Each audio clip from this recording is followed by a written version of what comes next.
Muy buenos días, amados hermanos. Bienvenidos a este tiempo muy especial en el cual Dios nos permite compartir su preciosa palabra. El día de hoy vamos a reflexionar y meditar en su palabra del Salmos 37:5.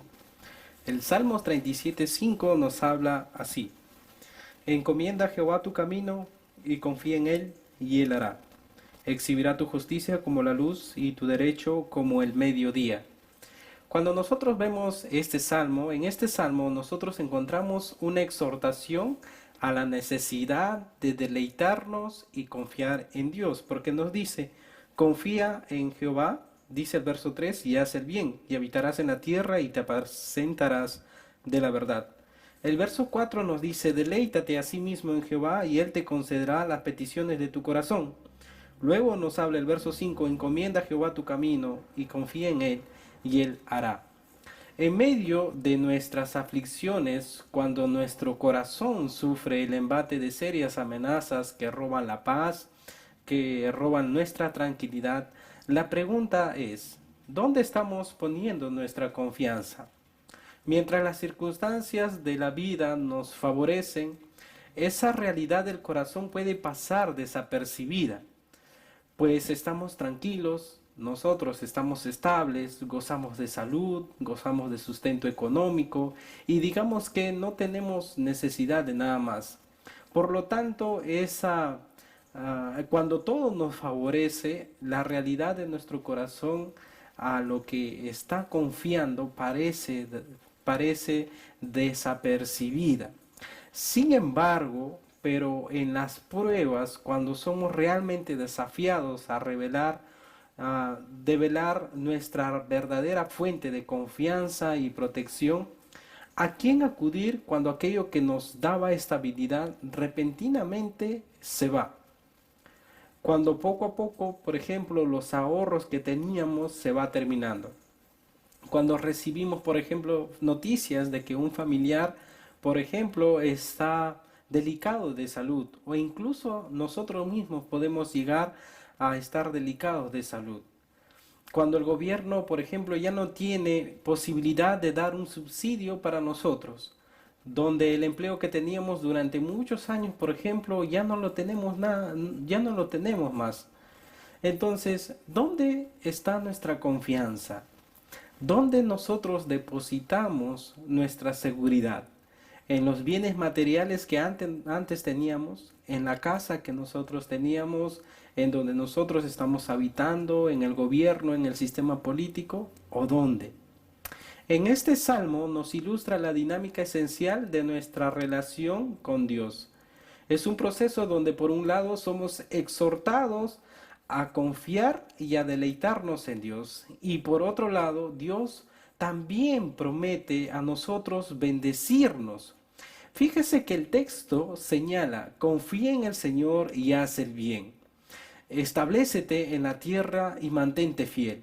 Deleítate en el Señor y Él te concederá los deseos de tu corazón. Dice entonces, somos llamados nosotros a cultivar una relación de intimidad estrechamente con Dios, a tener en Él tanta confianza y deleite que transforme completamente esos deseos y aspiraciones en nuestra vida.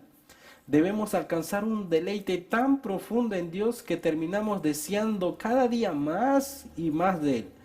Que deleitarnos tanto en Él que queremos seguir conociendo más de cada aspecto de la naturaleza de Dios.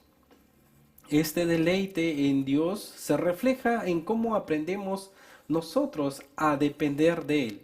Cuando nuestra mirada y confianza únicamente está en el Señor, no en el dinero, no en nuestra salud, no en nuestra estabilidad económica, no en la zona tal vez de bajo riesgo en la cual nosotros vivimos, no en nuestro sistema político, no en las decisiones de nuestras autoridades, no en nada de lo que este mundo nos puede ofrecer, sino únicamente y exclusivamente en nuestro Dios. Mire que encontramos en primer lugar el deber al cual todos somos exhortados. En el verso 5 nos dice: encomienda a Jehová tu camino y confía en Él, y Él hará. Basado en una experiencia de intimidad con Dios, ahora nosotros somos movidos a confiar en Él. Lo que hemos experimentado de Dios, lo que hemos descubierto de Dios, lo que hemos conocido de Dios en una intimidad, en una relación diaria con Dios, ahora nosotros somos movidos a confiar completamente en Dios. En otras palabras, habiendo experimentado su bondad, su fidelidad en el pasado, como por ejemplo el hecho de que hasta el día de hoy no nos ha faltado nada, el hecho de que el Señor nos ha protegido a nosotros y sigue protegiendo a nuestra familia sin siquiera merecerlo, el hecho mismo de librarnos de la condenación eterna por causa de su Hijo Jesucristo.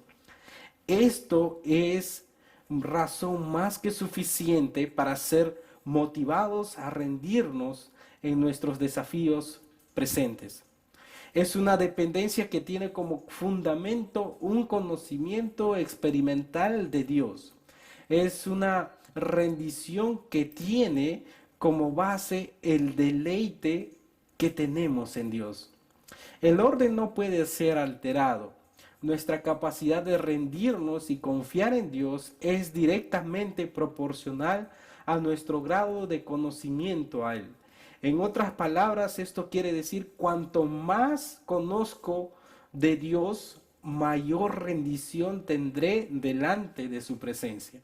Cuanto más conozco cómo es Dios, cuanto más contemple su santidad, su amor, su misericordia, su naturaleza divina de Dios, entonces mayor será mi rendición que yo tendré delante de su presencia, pues me dará la seguridad de estar en buenas manos, de estar seguro. Así como cuando un hijo no teme, por ejemplo, aventarse en manos de su papá, porque sabe que su papá lo va a esperar con brazos abiertos y no va a permitir que se caiga al piso y que se lastime. De igual manera, nosotros también podemos estar confiados de estar en las buenas manos de nuestro Padre Celestial, y que pase lo que pase, el Señor siempre va a querer lo mejor para cada uno de nosotros. Y Él simplemente nos sostendrá, Él simplemente nos protegerá. Es una obediencia que nace de una intimidad previa de nuestra relación con Dios. Cuando hablo de encomendarnos, me refiero a entregarnos en totalidad, por completo, rendición absoluta. Es un acto de fe donde me declaro totalmente dependiente de Dios. Es decir, ya no busco mi voluntad, ya no busco hacer lo que a mí me agrada, sino estoy dependiendo en totalidad de Dios. Hasta que no veamos nuestra pequeñez e incapacidad, no podremos apreciar la grandeza de Dios. A medida de que yo vaya aspirando y vaya viendo mis fortalezas, mis habilidades, mis capacidades y mis dones, eso me ofusca totalmente de apreciar la grandeza de Dios. Pero cuando yo veo mi debilidad, cuando yo veo mis errores, cuando yo veo mis equivocaciones, entonces simplemente lo que yo logro por medio de ello es apreciar la grandeza de Dios y que Dios se va glorificando día tras día en mi vida.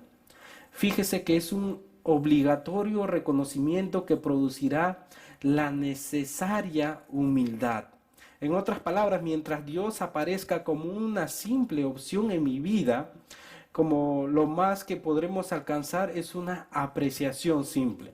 Es como cuando alguien diga, sí, es bueno creer en Dios. Yo sé que es bueno creer en Dios, todos necesitan creer en Dios, pero simplemente queda ahí. O, o es como cuando alguien dice, por ejemplo, yo creo en Dios y yo confío en Dios. Ah, pero yo confío a mi manera. Yo creo a mi manera. Y de esta manera se excusa de rendir su vida totalmente al Señor y no le da la autoridad absoluta de su persona al Señor, sino que quien quiere gobernar la vida de esta persona es la persona misma. Y no le da la facultad de que sea Dios quien obre en medio o por medio de esa persona. El límite de mi posibilidad es la antesala para la oportunidad de Dios. El texto aquí concluye con la respuesta de Dios y dice, en el verso 5 dice, Él actuará. Es una muestra de poder, del poder de Dios que viene luego de nuestra humildad en nosotros. Dios actúa cuando el escenario está despejado y asume el rol de personaje principal. El texto es una promesa de que Dios dispondrá su bondad y su poder para hacernos el bien. Lo que nosotros podemos estar confiados es que Dios quiere lo mejor para nosotros. Su palabra dice que sus planes son buenos, son agradables y son perfectos. La idea es que Dios tomará el caso en sus manos, cualquiera sea la situación. Él tomará esos casos en sus manos. Él cumplirá siempre sus promesas. Y la verdadera ayuda viene cuando nosotros nos rendimos a Dios totalmente porque le conocemos íntimamente. Ahora, mis hermanos, la pregunta es, ¿usted conoce a Dios íntimamente? Usted puede estar seguro, caminando seguro, andando confiado de que pase lo que pase, Dios está con usted y lo está protegiendo. Que pase lo que pase, Dios quiere lo mejor para usted. Nosotros podemos decir, mis hermanos, que conocemos realmente a nuestro Dios. Conocemos de ese buen Padre, de nuestro Padre Celestial que provee y suple todas nuestras necesidades. O tal vez su confianza en estos momentos está en lo que tiene en el bolsillo, tal vez en el dinero, en la salud, tal vez en las decisiones políticas. Mis hermanos, si hasta aquí hemos estado confiando en lo que nosotros poseemos o incluso en nuestras propias fuerzas, rindámosles al Señor todo esto y digamos, Señor, yo no quiero confiar en nada de esto, sino que quiero confiar únicamente en ti, porque tú eres mi buen Dios y tú eres mi buen Dios que nunca me va a fallar, que siempre va a cumplir sus promesas y que quiere lo mejor para mí. Que esa sea nuestra convicción de ahora en adelante, mis hermanos. Dios los bendiga.